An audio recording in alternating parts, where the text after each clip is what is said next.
کہ ہمارے ہاں یہ اتنا زیادہ ٹورسٹ کا رش آیا سنو فال میں بھی، جس میں بدقسمتی سے وہ سیڈ انسیڈنٹ بھی ہوا کہ لوگ جو ہے فوری طور پر انہوں نے موقع جو ہے اس کو اویل کیا گھر سے باہر نکلنے کا. بالکل صحیح.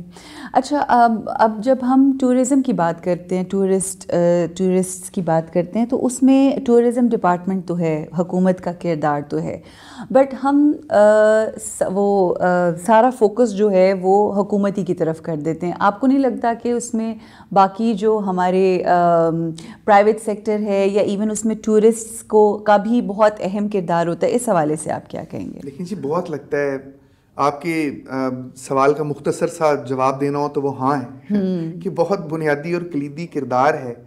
دیکھیں اگر ہم اوور آل ٹورزم کی بات کریں تو اس میں 3 پلیئرز ہیں. پہلا پلیئر ہے ٹورزم سائٹ جس کے اوپر وہ جا رہے ہیں جہاں پہ ٹورزم. دوسرا وہ انفراسٹرکچر ہے جو کہ گورنمنٹ کی طرف سے پرووائڈڈ ہے. اور تیسرے نمبر پہ ٹورسٹ ہے. جو الٹیمیٹ بینیفیشری ہوتا ہے وہ ٹورسٹ ہوتا ہے کسی بھی چیز کا. اور ہمارے ہاں المیہ یہ ہے کہ ہمارا جو ٹورسٹ ہے یہ بدقسمتی سے اس کو اتنا زیادہ سینسٹائز نہیں کیا گیا، ایجوکیٹ نہیں کیا گیا کہ ٹورزم کی نارمز کیا ہیں. تو وہ جو رول پلے کرنا چاہیے تھا وہ رول پلے نہیں کر سکے. اب وہ 4-5 باتوں سے میں آپ کو بتا دیتا ہوں.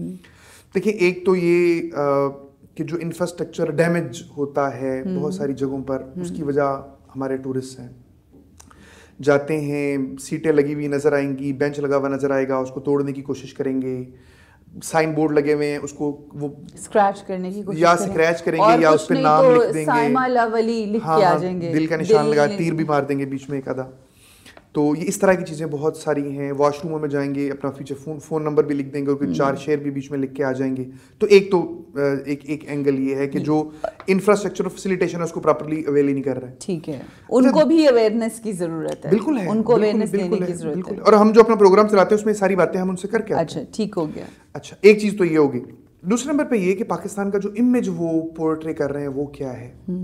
پاکستان خوبصورت ملک ہے، یہاں کے لوگ میزبان ہیں، میزبان طبیعت کے، کھلے کشادہ دل یہاں کے لوگ ہیں.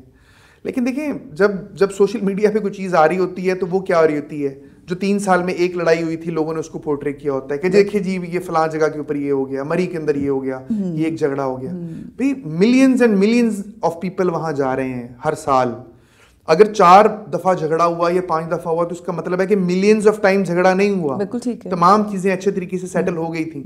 اگر آپ ہم تمام اچھی والی چیزوں کو چھوڑ کر فوکس ہم ان 4-5 چیزوں کو کر لیں گے تو اس کا امیج کیا جائے گا اوور آل پوری دنیا میں؟ اس کا امیج یہ جائے گا کہ جی Pakistan as a tourist destination کوئی اچھی جگہ نہیں ہے. بالکل ٹھیک، اس جگہ کا بائک آؤٹ کر دیا جائے. یہ مطلب یہ بالکل ایک دیکھیں ایک گھر میں 6 لوگ رہتے ہیں اور ڈیلی جھگڑا ہو رہا ہوتا ہے شام کو پکانا کیا ہے اس کے اوپر. بالکل صحیح. برتن دھونے کے اوپر جھگڑا ہوتا ہے، تو نے گند ڈال دیا، بچے آپس میں لڑ پڑتے ہیں. بالکل صحیح. تو آپ باہر سے اٹھ کے جاتے ہیں دوسری جگہ پر، دوسرا کلچر ہے، دوسری طبیعت کے لوگ ہیں، بہت زیادہ شور بھی ہے.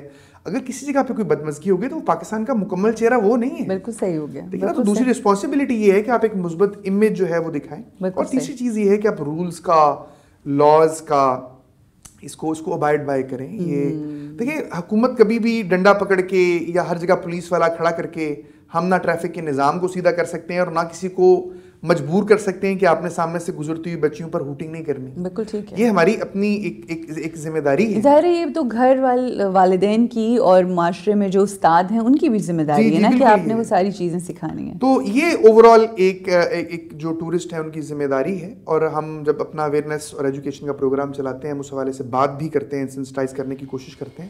اور اللہ کا شکر ہے، امید ہے ہمیں کہ چیزیں جو ہے وہ ٹریول ہو رہی ہیں اور بہتر ہو رہی ہیں. اچھا آپ نے جب ٹورزم کے حوالے سے گفتگو کی اور جو پرسنٹیج بتائی کہ انٹرنیشنل جو ٹورزم ہوتا ہے وہ کس قدر زیادہ ہے، 99-69% اور ڈفرینٹ، پاکستان میں انٹرنیشنل ٹورزم بہت زیادہ تعداد جیسا کہ آپ نے فگرز ہمیں بتائے بالکل نہیں ہے.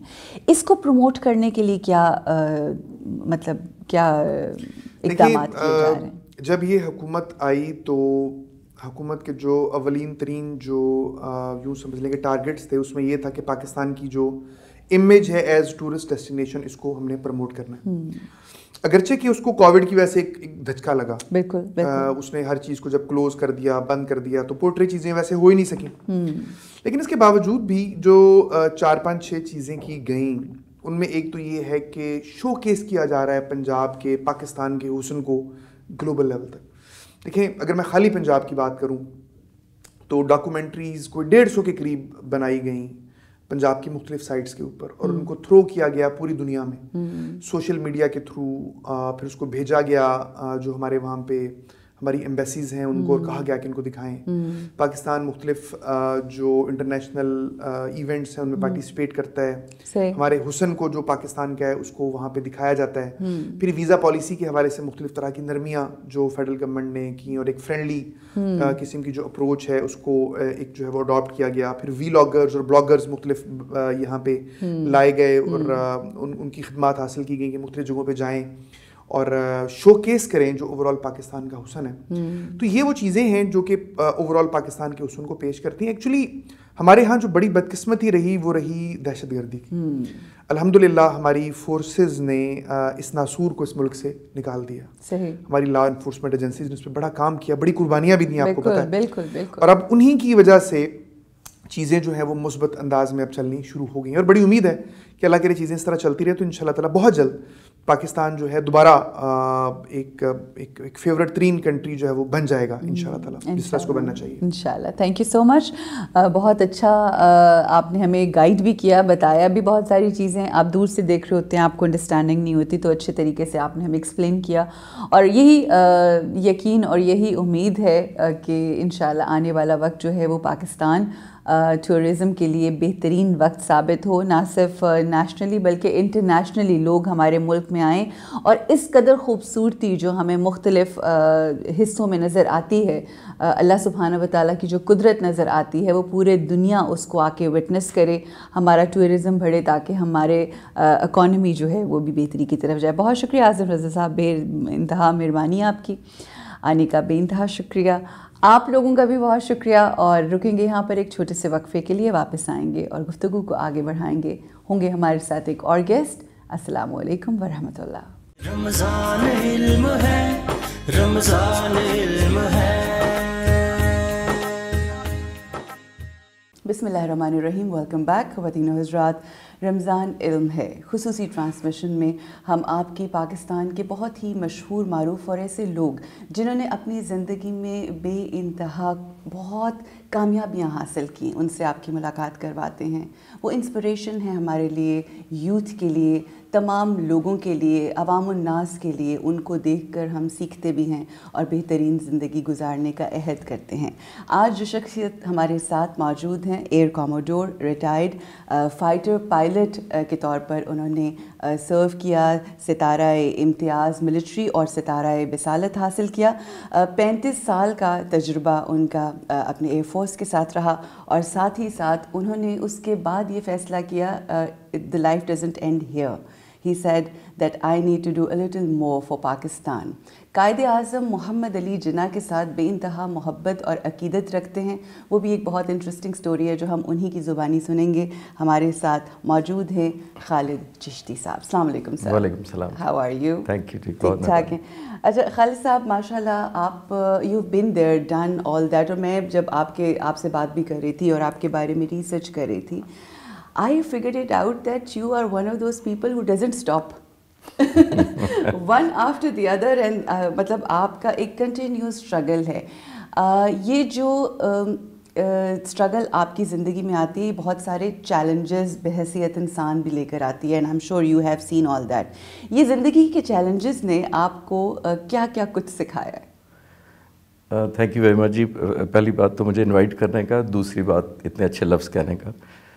سکھایا تو بہت کچھ ہے جی. لائف میرا صرف یہ موٹو تھا کہ جب تک اللہ تعالیٰ نے آپ کو سانس چلانے کا قرض آپ پہ دیا ہوا ہے تو یہ قرض اتارنا بھی. اگر میں زندگی میں, جیسے آپ نے شروع میں کہہ دیا کہ I rose to be to the rank of air commodore, fighter pilot بنا, 3000 گھنٹے فلائنگ کر لی, میڈلز مل گئے پریزیڈنٹ آف پاکستان سے, تو میرے لیے یہ بہت تھا کہ میں نے زندگی میں جو کرنا تھا کر لیا. تو میں نے سوچا کہ ریٹائرمنٹ کے بعد اگر میرے میں انرجی ہے, سانس چل رہے ہیں, تو اس کا مطلب ہے میں اس زمین پہ لائبلٹی ہوں گا صرف. یعنی میں پے نہیں کر رہا اور اس دنیا سے لے رہا ہوں اور واپس نہیں کر رہا. جو جناح صاحب کا اور اس دوسرے پیشن تھے وہ میرے اسی لیے اسی کی کنٹینیوٹی میں ہیں کہ اگر میں ریٹائر ہو گیا ہوں اور اللہ تعالیٰ نے بہت عزت دے دی ہے تو آیا نوسٹلجک ہو گئے اور اس کی میموریز میں باقی زندگی کاؤنٹ ڈاؤن انتظار کروں اور زندگی گزار دوں کہ دیکھیں میں نے کیا کیا تھا. تو میں نے سوچا کہ وہ جب مجھے فیسیلیٹیٹ کیا گیا، انیبل کیا گیا، اللہ تعالیٰ کی طرف سے صلاحیت پیدا کی گئی، تو وہ چیپٹر وہیں ختم ہونا چاہیے. بالکل ٹھیک. اور پھر میں جتنا زمین پہ بوجھ بن رہا ہوں اتنا بوجھ کسی اور کا اٹھاؤں. کتنی خوبصورت بات ہے. تو وہ کوشش، مطلب میں یہ نہیں کہہ رہا میں کر رہا ہوں ایسا، یہ نیت کی بات ہے. یہ میرا پیشن پھر وہاں سے شروع ہوا کہ کوئی نہ کوئی میرے پاس ریزن ہونی چاہیے زندہ رہنے کی اور ایک لک فارورڈ کرنے کی. بالکل ٹھیک. یہ جو جناح صاحب کا آپ نے شروع کیا وہ میں اسی کے کنٹینیوٹی میں کہتا ہوں کہ میں 2003 میں ٹرکی گیا تھا، استنبول ایئر فورس کی طرف سے. میں نے وار کورس کرنا تھا ٹھیک، اور ٹرکش لینگویج میں کرنا تھا، تو سیکھنی پڑی. تو you know Turkish language? Oh that's مجھے بڑی پسند ہے ٹرکش سیکھنے. مجھے لینگویجز پسند ہیں، آئی لائک ٹو، بٹ وہ وہی والی بات ہے کہ ایفرٹ ہی کرنی پڑتی ہے نا سیکھنے کے لیے. آپ وہ ذرا زبردستی کروائی گئی کیونکہ اور چوائس نہیں تھی، وہ ٹرکش لینگویج میں ہی تھا. ٹھیک. تو وہاں میں 1 سال رہا تو میں نے جتنی اس قوم کو کمال اتاتürk کی عزت کرتے دیکھا تو مجھے بڑی ندامت ہوئی. بالکل بالکل. اور ندامت یہ ہوئی کہ اس ملک نے سب کچھ مجھے دیا لیکن شاید جناح صاحب کو ہم اس طرح قدردانی نہیں کر سکے جو ترک لوگ اتاتürk کی کرتے. بالکل صحیح. تو میں نے تہیہ کیا کہ میں واپس جا کے جناح صاحب کی، اور وہاں کس چیز نے مجھے انسپائر کیا پہلے کہ جناح صاحب اتاتürk کے سینکڑوں پورٹریٹ ہیں اس قوم کے پاس. کوئی چھت مجھے لگتا ہے بلڈنگ کا نہیں ڈل سکتا جب تک اتاتürk کی تصویر اندر نہ آ جائے. اچھا. اسکول، کالج، بلڈنگ، مجھے لگتا تھا صرف باتھ روم میں تصویر نہیں لگاتے. صحیح، وہ بھی آؤٹ آف ریسپیکٹ. باقی ہر جگہ اتاتürk، ہوٹل میں سب سے بڑی اتاتürk کی. تو وہ میں نے کہا کہ جناح صاحب کی یہ تصویریں بھی غائب ہوتی جا رہی ہیں اور جناح صاحب کی اگر ہیں بھی تو 1-2 رہ گئیں. بالکل ٹھیک ہے. اس کے بعد شیروانی میں ہم نے جناح صاحب کا کیا تو وہی نظر آتی ہیں موسٹلی. میں نے کہا وہ میں جو بچپن سے پڑھتا آ رہا تھا one of the most handsome, well dressed. تو میں نے کہا وہ ویل ڈریسڈ کہاں گیا؟ تو میں نے ایئر فورس واپس آ کے ٹرکی سے 2004 میں ایئر فورس سے باقاعدہ پرمیشن لے کے ریسرچ کہاں گیا. اچھا. تو صرف پہلے پیشن تھا کہ جناح صاحب کی تصویریں اکٹھی کرنی ہیں، photographs. And I am so proud to know that you have more than 500 pictures now. واو.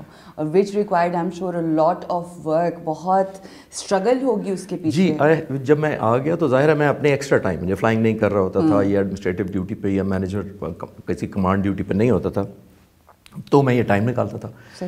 میں نے 7 سال ایئر فورس میں رہتے ہوئے تو قائد اعظم کے تقریباً 500 پورٹریٹس، اور وہ گوگل والے نہیں، دے ور دس بگ، انلارجمنٹ اور گڈ ریزولوشن.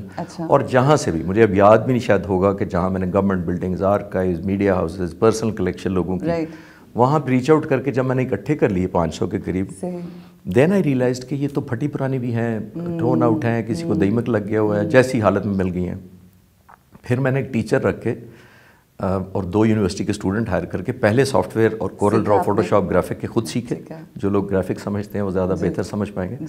اور پھر 2 یونیورسٹی کے انٹرنشپ پیمنٹ بیس پہ میں نے رکھے 2 اسٹوڈنٹ جن کو میں چھٹی والے دن، اپنی چھٹی والے دن، سیٹرڈے سنڈے کو اپنے ساتھ بلاتا تھا.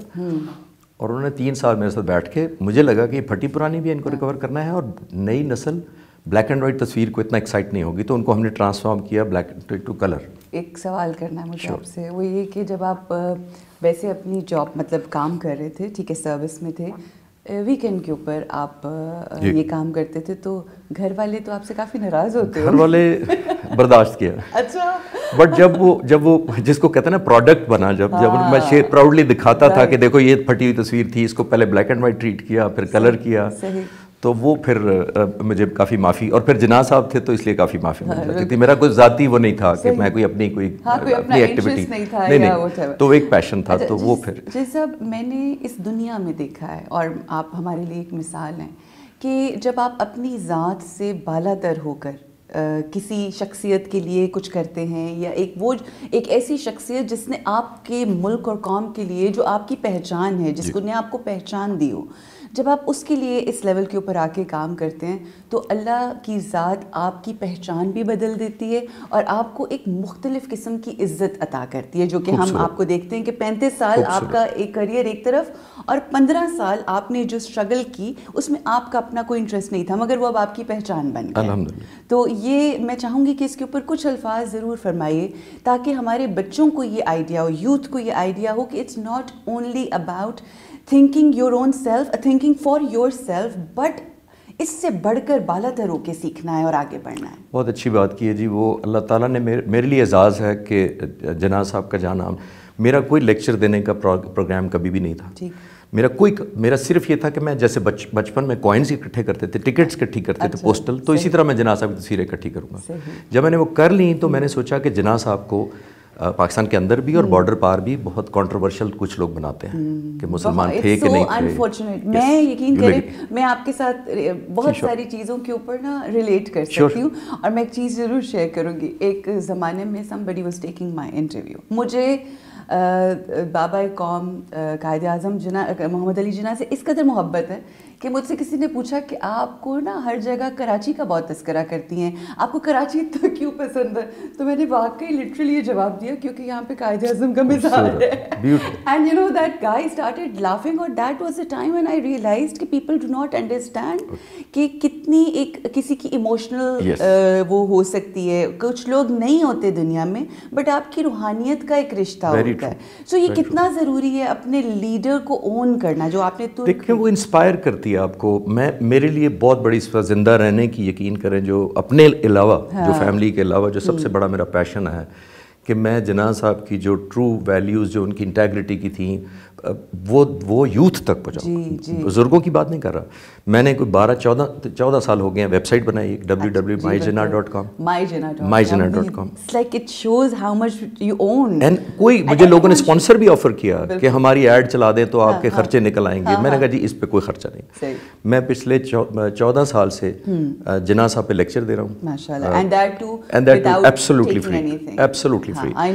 2018 میں مجھے فارن آفس کی طرف سے اپروچ کیا گیا کہ آپ US سے کینیڈا اور UK میں لیکچر دے دیں, پاکستانی ایمبیسیز ارینج کریں گی وہاں پاکستانی کمیونٹیز کو کے لیے. بالکل بہت ضرورت ہے. تو میں وہاں گیا, اور ظاہر ہے میری پیشن کا یہ عالم تھا کہ میری یہ شرط ہے کہ میں جہاں جاؤں گا اپنی ٹکٹ پہ جاؤں گا لوکل. پاکستان تک تو تھا میں, اور کوئی پیسے نہیں لوں گا, یہ میری شرط ہے. اگر آپ پیسے آفر کریں میں نہیں آؤں گا. تو میں اپنی ٹکٹ پہ گیا تھا US اور کینیڈا. تو میں نے کہا جی اگر میں نے ایک دفعہ پیسے لے لیے تو اس کا مطلب میں نے شاید جناح صاحب کو انکیش کروا لیا. تو میرے وہ ابزارب نہیں ہوتی بات, کیونکہ میری یہ خواہش ہے اور یہ میرا ایمان ہے کہ جو کچھ میں ہوں میں جناح صاحب کی وسیلے سے ہوں, اللہ تعالیٰ کے بعد. میں ایک جناح صاحب کی ایک چھوٹی سی بات یوتھ کے لیے بتاتا چلوں کہ مجھے کسی نے, میں ایک میڈیکل کالج میں جناح صاحب پہ لیکچر دے رہا تھا. اب لاہور میں اور پورے پاکستان میں کوئی شہر شاید بڑے شہروں میں نہیں بچا جہاں میں نے نہ دیا ہو. اچھا بیوٹیفل. تو ایک میڈیکل کالج میں ایک فائنلی ایک اسٹوڈنٹ کھڑی, اس نے کہا sir don't you think India Pakistan اکٹھے ہوتے تو ہم, یہ 7-8 سال پہلے کی بات ہے, تو اکٹھے ہوتے تو زیادہ بہتر ہوتے ہم لوگ. تو میں نے کہا ہاں اگر اکٹھے ہوتے تو زیادہ بہتر ہوتا. اسے آپ کا کیا خیال ہے؟ میں نے کہا اگر اکٹھے ہوتے تو میں کسی 5 اسٹار ہوٹل میں ہوتا, شاید اکٹھے ہوتے لیکن برتن دھو رہا ہوتا.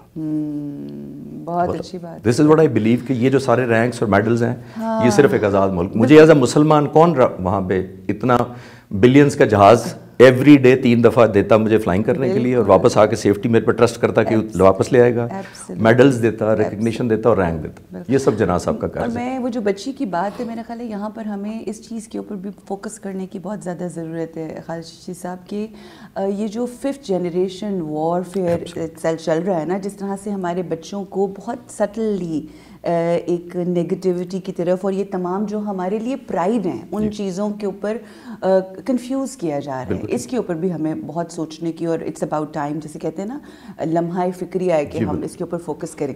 اچھا ماشاءاللہ پوری دنیا میں آپ اس وقت لیکچرز دیتے ہیں اور قائد اعظم محمد علی جناح کے حوالے سے گفتگو ہوتی ہے. کون سی ان کی شخصیت کے, ہر شخصیت میں ایٹریبیوٹس ہوتے ہیں, تو کون سے ایسے خاصے ہیں جو آپ نے ان سے سیکھتے ہوئے اپنی زندگی میں شامل کیے and then you transfer it to your other next generation? اس میں سب سے سیریس لمیٹیشن میری یہ ہے کہ آپ کا پروگرام بڑا شارٹ ہے.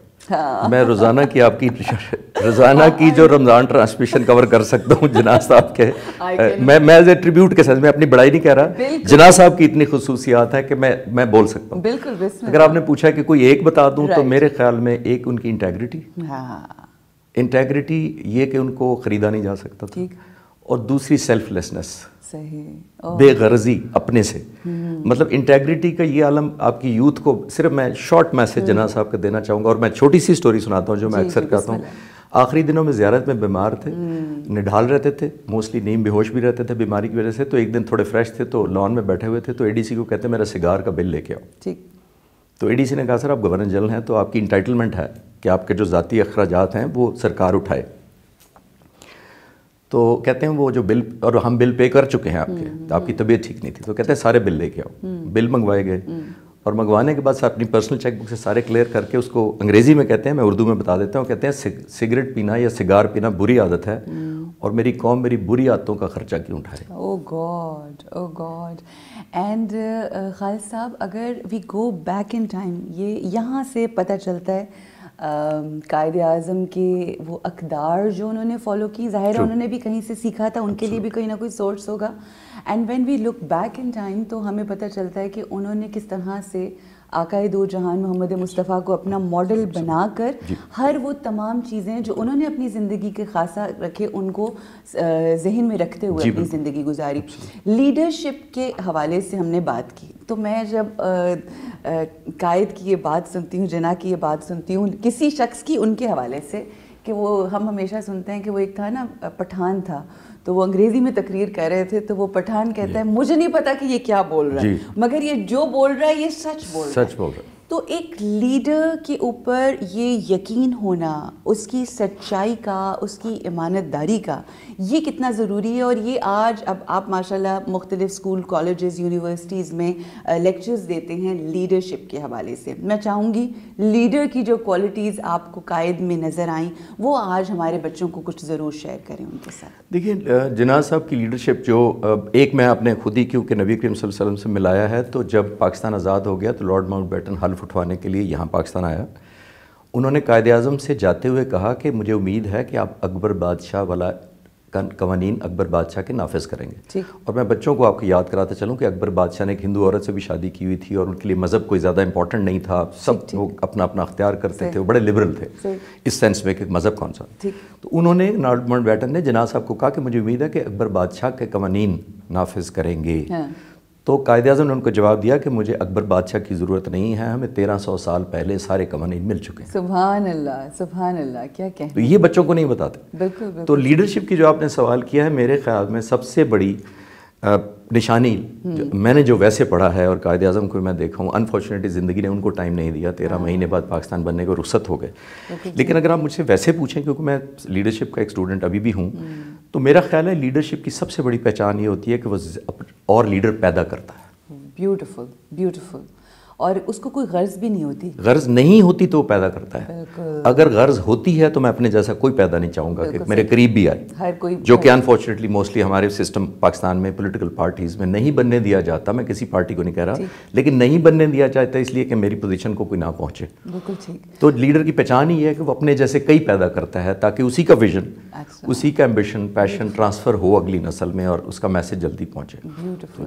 اچھا خالد جیسی صاحب, ایک میری زندگی کی نا بچپن کی خواہشات میں سے ایک خواہش یہ رہی ہے جو آپ نے کام کیا کہ میں اڑوں. مطلب لٹرلی میں خواب میں دیکھتی ہوں, and I actually believe that I can fly someday. I see in my dreams actually that I have wings and I'm flying. ٹھیک ہے, الحمدللہ. وہ اس کو آپ اسپرچویلٹی میں تو ظاہر ہے I practice that as well. I fly every day. I go to Sidratul Muntaha and all that, but that's imaginary. آپ پریکٹیکلی آپ فلائی کرتے ہیں, تو میں نا میرے لیے آپ اس سینس میں بھی بہت فیسینیشن مجھے ہو رہی تھی. تو میں نے کہا میں یہ ضرور پرسنلی اپنے لیے پوچھوں گی کہ جب آپ اڑ رہے ہوتے ہیں ہاؤ ڈو یو فیل. دیکھیں پیچھے بیٹھنا اور بات ہوتی ہے, باقی لوگ ہم پلین میں سفر کرتے ہیں, مگر you are flying yourself, how does it feel. دیکھیں یہ جو آپ نے فلائنگ کا بڑا سوال کیا, it is not only flying. Flying airline والے بھی کرتے ہیں, میں ان کا بڑا ریگارڈ ہے. پرائیویٹ فلائنگ, چھوٹے جہاز بھی اڑتے ہیں. میں جس پروفیشن سے آیا ہوں اس کے اندر دیکھیے, میں بچوں کو اکثر کہتا ہوں, کہتے ہیں کیا فرق ہے فائٹر فلائنگ میں, اور جس طرح آپ نے انڈائریکٹلی ایسے ہی پوچھا ہے, تو میں کہتا ہوں میرے جس بزنس سے میں آیا ہوں اس میں the place is only there for champion, there is no runners up. Okay, ٹھیک ہو گیا. Either you shoot or get shot, in between تو کوئی نہیں. آپ چھپ نہیں سکتے کسی جھاڑی کے پیچھے, کسی پہاڑی کے پیچھے, یو دیر. جب ابھی دیکھیں ہمارا ابھی جو ابھی نندن کا ہم نے جہاز مارا تھا, تو میرے حساب سے ٹیکنیکلی تو وہ رنرز اپ تھا نا. ہاں بالکل. چیمپئن ہمارے تھے. اٹس اے اسپلٹ سیکنڈ فیصلہ ہوتا ہے کہ either you will get shot or you shoot. تو ایک جو سینس آف پیٹریوٹزم یا ایک آپ کو سینس آف اپنے ملک اور قوم سے ریلیونس لگتی ہے, جی جی, وہ سب سے زیادہ سیٹسفائنگ مجھے لگتی ہے کہ میری اس قوم نے اتنی انویسٹمنٹ یا اتنا ٹرسٹ آپ کے اوپر کرے, اور پھر آپ وہ فلائنگ اپنے لیے نہیں کر رہے, ٹھیک, اس کے پیچھے مقصد, اس کے پیچھے کاز ہے جس کے لیے مطلب ایک ڈیفینس آف دا کنٹری ہے. اور سب سے بڑی جو آپ نے خود ہی کہہ دیا ہے کہ وہ اتنی لبرٹی آف ایکشن ہے کہ جہاز کو الٹا کریں سیدھا کریں. وہ میں نے کہیں پڑھا تھا, آج بھی یاد ہے مجھے, کہ the man who has imagination has wings. Yes, I do. So you have wings. الحمدللہ. اچھا, یہ آپ نے جو اپنی گفتگو کی نا کہ جب آپ وہاں پر ہوتے ہیں تو آپ کا فیصلہ کرنا, you need to, اور انفارچونیٹلی آج ہم اپنے معاشرے کے اندر دیکھتے ہیں مختلف ڈفرینٹ اینگل سے بھی, چاہے رشتے ہوں, چاہے بزنس ہو, چاہے اور ہمارے معاملات ہوں, فیصلہ سازی, فیصلہ کرنا اس قدر شاید پتہ ہی نہیں ہے, شعور ہی نہیں ہے کہ فیصلہ کرنا بھی ہوتا ہے, اینڈ اس فیصلے کا وقت پہ کرنا یہ بھی ایک ہنر ہوتا ہے. تو اس حوالے سے ہمیں ضرور بتائیے. دیکھیے ڈیسیژن میکنگ ہے کیا, simple choosing between the alternates. آپ کے بہت سارے آپشنز ہوتی ہیں, اس میں سے ایک چننا ہوتا ہے آپ نے, اور آپ نے خود ہی کہہ دیا کہ choosing between the alternates timely. سب سے امپورٹنٹ بات ہے, ابھی آپ نے ابھینندن یا اس کا فیصلہ کرنے کا میرے سے بات کی, تو دیکھیں ہمارے پاس جو فائٹر جہاز تھے یا انڈیا سے جو فائٹر آئے تھے, انڈیا کا جو SU-30 ہم نے مارا تھا وہ F-16 اور ہمارے تھنڈر سے سپیریئر تھا. بالکل. اور اکثر بچوں کو جب میرے سے سوال کرتے ہیں, میں شاید یہ ڈیسیژن میکنگ یا فیصلہ سازی بہتر سمجھا پاؤں گا, مجھ سے پوچھتے ہیں کہ یہ میزائل کتنی دیر میں ہمارا پائلٹ نے کتنی دیر میں مار دیا تھا اس کو یا تباہ کر دیا تھا. تو ٹیکنیکلی تو جب اس نے بٹن دبایا تو میزائل جا کے ٹریول کیا, اس نے 30 سیکنڈ میں ہٹ ہو گیا ہوگا. ایسے ہی. تو میں اکثر بچوں کو کہتا ہوں کہ یہ 30 سیکنڈ میں نہیں مارا, اس نے 10 سال اور 30 سیکنڈ میں مارا ہے, کیونکہ 10 سال وہ اس ڈیسیژن کی تیاری کر رہا تھا. So true. وہ 10 سال سوچ رہا تھا کہ جب مجھے موقع ملا اور یہ سچویشن آئی اور میں دشمن کے مقابلے میں مجھے ڈالا گیا, اور میں بغیر ایک ٹائم ضائع کیے, اسپلٹ سیکنڈ ضائع کیے, اس سے پہلے کہ وہی میزائل اس طرح کا یا اس سے اچھا میزائل مجھ پہ فائر کرے, پہلے میں فائر کر دوں گا. بالکل ٹھیک ہے. تو یہ ڈیسیژن میکنگ, یہ ڈیسیژن ہی تھا جس سے آج اس کی عزت ہے, پائلٹ کی, ملک کی عزت ہے, پوری قوم میں فخر ہے. ایک پائلٹ کے ملی سیکنڈ کے فیصلے سے وہ آدھا گھنٹہ وہ ٹیبل پہ نقشے نہیں بچھا کے دیکھ سکتا کہ کروں کہ نہ کروں. بالکل بالکل. یو ہیو ٹو سے یس اور نو. تو اس کا مطلب یہ ہے کہ رائٹ ٹائم پہ ایک شخص کا فیصلہ کرنا آپ کو یا تو چیمپئن بنا دیتا ہے یا پھر رنرز اپ بنا دیتا ہے. Of course. اور زندگی میں دیکھیں, جب تک آپ اپنے آپ کو ٹرین نہیں کریں گے نا کہ you don't have to be number 2, you don't have to, there is no choice. اگر آپ کا چوائس اگر لگا لی کہ یہ ٹھیک ہے تو یہ ٹھیک ہے تو یہ بھی ٹھیک ہے, تو پھر آپ کی باڈی کا, آپ کے, میں میڈیکل سائنس تھوڑی سی پڑھی ہے, تو آپ کی باڈی یا برین آپ کے وہی کیمیکلز انرجی ریڈیٹ کرتے ہیں جو آپ ٹارگیٹ سیٹ کرتے ہیں. بالکل. اچھا, میں نے آپ کے نا اسٹارٹ میں انٹرو میں یہ بات کی تھی کہ you are one of those people who never stop. I know you not going to stop. آپ کا بہت سے پلانز ہوں گے آگے بھی, فیوچر آپ بزنس بھی کر رہے ہیں اور ماشاء اللہ بہت ہی اچھے لیول کے اوپر بزنس کر رہے ہیں, اس میں بھی آپ کی پرفیکشن نظر آتی ہے, the work that you are doing ماشاء اللہ فوڈ انڈسٹری میں. تو آگے کیا خالد رشید صاحب, what else do you have in pipeline? No, it's marry before you hit the road. No, my wife says کہ کہاں ہے آپ کا کوئی, when you call it a day, so I said till the time I can do it. ابھی دیکھیے میری stage کے اوپر ریٹائرڈ, کافی سال پہلے جناب پہ کام کر لیا, اپنے کا بزنس کر لیا, لیکچر یونیورسٹیوں میں پڑھاتا ہوں, اور یہ کرنے کے بعد ابھی آپ امیجن کریں 1 سال پہلے میں جب کینیڈا US سے گیا, تو آپ کے سوال کا جواب اس میں سے نکل آئے گا, تو مجھے بہت سارے ینگسٹر اور اسپیشلی جو پیرنٹس تھے جو بچوں کو نہیں لائے تھے اس لیکچر میں, تھنکنگ کہ یہ جناح صاحب پہ ہے تو یہ تو بزرگوں کا بڑا سیریس ٹاک ہے, تو ینگسٹر اور ٹین ایجرز کا تو کام نہیں ہے. تو میں وہاں جا کے لوگوں نے کہا کہ آپ ابھی واپس جا رہے ہیں, تو ہمارے پاس یہاں سینکڑوں بچے ایسے ہیں جو آج یونیورسٹیوں کی وجہ سے نہیں آ سکے, اپنی کمٹمنٹ سے, UK USA میں لائف بڑی تیز ہے, تو اب ہم آپ کی یہ باتیں خود کیسے پہنچائیں. تو انہوں نے مجھے انسپائر کیا کہ آپ ایک YouTube چینل بنائیں. تو میں نے کہا نہیں یہ بڑا مشکل کام ہے, کون کرے گا, نہ میں انٹرسٹڈ ہوں نہ میرے, بٹ کیوں میں گرافک کا وہ دماغ میں تھا, آپ سیکھ چکے تھے. میں 1 سال پہلے صرف ایک یوٹیوب چینل بنایا, اینڈ آئی پٹ جنا آن دس, اور جنا کی میری ساری چھوٹی چھوٹی کلپس جو ہیں خالد چشتی کے نام سے ہی بنایا, مائی جنا کے نام سے تھا, بٹ بہت سارے لوگوں نے مجھے اپروچ کیا کہ آپ کا نام ڈالتے ہیں یوٹیوب پہ تو ملتا نہیں ہے, تو پھر میں نے پھر اپنا کر دیا تاکہ جہاں میں لیکچر دیتا ہوں میرا نام تو یاد رہے گا ہی. سو میں, آپ نے پوچھا آگے کیا کریں گے, تو میں اب ایک ایڈیشن ابھی 1 سال پہلے یہ ایڈ کیا ہے to my life, where I contribute the leadership stories, کسی کی بھی, بالکل ٹھیک ہے, جناح صاحب کی ہوں. موسٹلی ظاہر ہے میری سب سے بڑی inspiration holy prophet peace be upon ہم کے بعد جناح صاحب ہیں, تو میرے لیے بڑا رول ماڈل ہے جس کو میں سامنے کرتا ہوا میں دیکھتا ہوں. اور 70-75 میں بچوں کو اکثر کہتا ہوں کہ دیکھو میں کوئی نبی کریم صلی اللہ علیہ وسلم کی بات کروں تو آپ کہیں گے وہ 1400 سال پہلے تھے, ان کو اللہ تعالیٰ کی خاص بلیسنگ تھی. میں نے کہا جناح 75 سال پہلے ہم جیسا ایک آدمی تھا, اس کو تو فالو کر لو, اگر ان کو نہیں معراج کو ہم پہنچ سکتے ان کی, تو یہ تو سامنے ہے ہمارے. تو میرے لیے نیکسٹ پیشن ابھی بھی ہے کہ میں انشاءاللہ تعالیٰ اپنا خاص طور پہ جناح صاحب کا پیغام, جو میری ایفرٹ ہے ادر دین میری لیونگ کے لیے, اللہ تعالیٰ نے مجھے پریشانیوں سے بہت آزاد کیا ہوا ہے, تو میں جناح صاحب کے کنٹریبیوشن کے سینس میں اپارٹ فرام اٹ کے لیکچرز وغیرہ یا بزنس وغیرہ یا پڑھانا, میں جناح صاحب کو maybe through this channel جو میں بنایا ہوا ہے اس کو پروموٹ کرنے کا میرا ابھی بھی ہے. اور I think when we talk about the YouTube channels there is no end to it, there is no end to it, it's an ongoing thing, and I wish you all the luck. It was lovely knowing you, آپ کو دیکھا ہم نے, ہمیشہ آپ کے جو کمالات اور جو بھی اچیومنٹس ہیں ہمیشہ سنے, بٹ ان پرسن مل کے انسان کو اور احساس ہوتا ہے کہ ہمارے ملک میں کیسے لوگ ہیں جو اپنی ذات سے بالا تر ہو کے, بلند ہو کر چیزوں کو دیکھتے ہیں, ٹرانسینڈ کر کے, and they are giving such a great message. We are so proud of you sir. آپ نے بلایا, بہت مہربانی. Pleasure, thank you so much, and God bless you. Thank you so much. Alright, so آپ نے دیکھا کہ ہمارے ملک و قوم کا اتنا بڑا نام ہے, انہوں نے بہترین کام کیا, جس کام کو ہاتھ لگایا بہترین کیا. اور وہی بات جو میں سمجھوں گی کہ آپ, اور سمجھانا بھی یہی چاہوں گی کہ جب آپ اپنے سے اوپر ہو کر چیزوں کو دیکھتے ہیں, اور لوگ جو اس دنیا میں بہت کنٹریبیوٹ کر کے گئے ہوتے ہیں, جس میں جناح کا نام ایک بہت بڑا نام ہے, اور تمام بچوں کو ان کا نام سے نہ صرف واقفیت ہونی چاہیے بلکہ کردار جناح سے واقفیت ہونا بے انتہا ضروری ہے, تاکہ ہم ان کو اپنا لیڈر جان کر, مان کر, پھر ان کے نقش قدم پر چل کے اپنی زندگیوں کو خوبصورت اور بہترین کر سکیں. خواتین و حضرات, یہی پیغام ہے ہمارا. یہاں پر رکیں گے ایک چھوٹے سے وقفے کے لیے, سو اسٹے ود اس. السلام علیکم ورحمۃ اللہ. رمضان علم ہے, رمضان علم ہے. ویلکم بیک جی. بک ریویو میں آج جو بک ہمارے پاس موجود ہے بہت ہی ڈفرینٹ اور بہت ہی انٹرسٹنگ. آج جب بچہ جوان ہو رہا ہوتا ہے یا ایون چھوٹی عمر میں, ہم اس سے ایک سوال کرتے ہیں کہ بیٹا بڑے ہو کے بننا کیا ہے.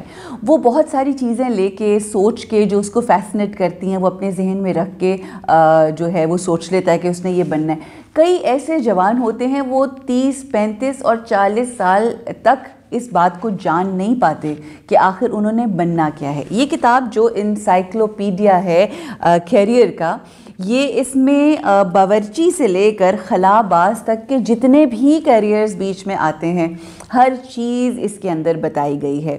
اس کتاب کی خاصیت یہ ہے کہ ہر پروفیشن کا, ہر کیریئر کے جو لوگ ہوتے ہیں ان کے اپنے اپنے ٹریٹس ہوتے ہیں, اپنے اپنے ایٹریبیوٹس ہوتے ہیں, کیا خاصیت ہے, کیا اوصاف ہوتے ہیں, ہر انسان کو اپنا پتہ ہوتا ہے. وہ تمام اس کے اندر دیے گئے ہیں. جس چیز میں آپ کا انٹرسٹ ہے, جو آپ سمجھتے ہیں کہ آپ بہترین پروفیشن میں جا سکتے ہیں, اس پروفیشن کو جا کے دیکھیں کہ اس پروفیشن سے تعلق رکھنے والوں کے ٹریٹس کیا ہو سکتے ہیں. ہر انسان کا ایپٹیٹیوڈ ڈفرینٹ ہوتا ہے, ہر انسان کا پیشن ڈفرینٹ ہوتا ہے, اور ہمیشہ اس پلیٹ فارم سے یہی بات کہی جاتی ہے کہ آپ کو وہ پروفیشن اپنانا چاہیے جو آپ کا پیشن ہو. بہت سارے لوگ اپنی زندگی میں اپنے ماں باپ کی وجہ سے کوئی ڈاکٹر بن جاتا ہے, کوئی انجینئر بن جاتا ہے, کوئی کسی ڈفرینٹ فیلڈ میں چلا جاتا ہے کیونکہ وہ پیرنٹس ان کے فار ایگزامپل آرٹسٹ ہیں, ایکٹر ہیں, تو وہ کہتے ہیں کہ بھئی تم بھی ایکٹر بنو, جبکہ اس کا ایپٹیٹیوڈ یا پیشن کچھ اور ہوتا ہے. تو اس بک کو اگر آپ پڑھیں گے تو آپ کو واضح ہو جائے گا کہ آپ نے اپنی زندگی میں کیا پروفیشن چوز کرنا ہے. And I think this is the most important book, and this is the most important answer that every youngster should have. Qasim Ali Shah صاحب کی لکھی ہوئی یہ کتاب ہے, اس کو ضرور پڑھیے اگر آپ کو کسی قسم کا کنفیوژن ہے, نہیں بھی ہے تو اپنی نالج کے لیے ضرور پڑھیے کہ کون سے شخص کو, کس طرح کے ٹریڈس رکھنے والے کو کون سا پروفیشن جو ہے وہ چوز کرنا ہے. It's very nice book and I would definitely recommend this to read so that you can make choices in life, right choices in life. Thank you so much. یہ اپنا خیال رکھیے, انشاءاللہ کل پھر ملاقات ہوگی. السلام علیکم ورحمۃ اللہ.